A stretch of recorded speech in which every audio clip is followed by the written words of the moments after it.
Good day, writers. We are looking at Philippians chapter 2, verse 17, and Mr. Chambers is asking the question, are we willing to be poured out as an offering, exhausted day after day, year after year?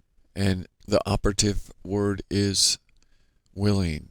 It is easy to become academic at this point and describe the three directions that we go from this threshold of willingness. We have decided to turn our life over, and God activates us into a calling, and we are a witness to God, and to those they are to be upheld and prayed for and encouraged and supported. The second one is that we are willing but put on reserve. There is no distinct calling, and to that the danger is we become languid and perhaps from time to time need to revisit that and make sure that God has not called us even though we are willing, or that God has not called us into something that is identifiable in the way of typical, that we don't have a comparative standard, and we're not sure. And the third one is that we simply are unwilling. And to those, there is a singer, songwriter that states the truth that we have to serve somebody. It might be the devil, it might be the Lord, but we have to serve somebody. There is no straddling the fence here. If you are unwilling, you are rolling the dice there. And in today's present darkness, the mantra is, if you are not with us, you are against us. Well, I assure you that Montrose falls on the other side as well.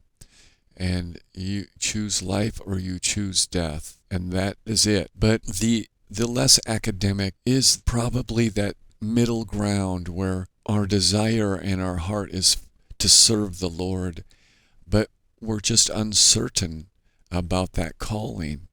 And Mr. Chambers gets into that in several of his devotionals, where he is telling us not to panic and not to compare and not to become part of the academic collateral damage that we develop in a sort of friendly fighting fatality, where we simply don't think we're measuring up, when the fact is that we are measuring up. We are willing. Our love is for God and to serve God, but our situation isn't elevated at the podium and preached about. It is not as dynamic as Paul's. And bless Paul and bless his word and bless those who walk into that.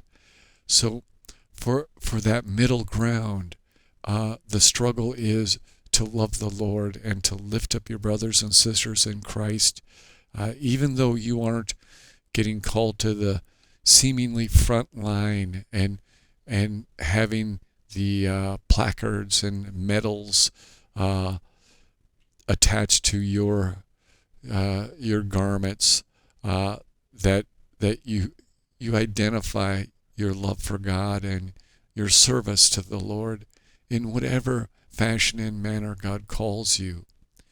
So be of good courage, and do not let the accuser beat you down, but step into your desire, your love, your willingness to identify with God through Jesus Christ. Till we write again, write on.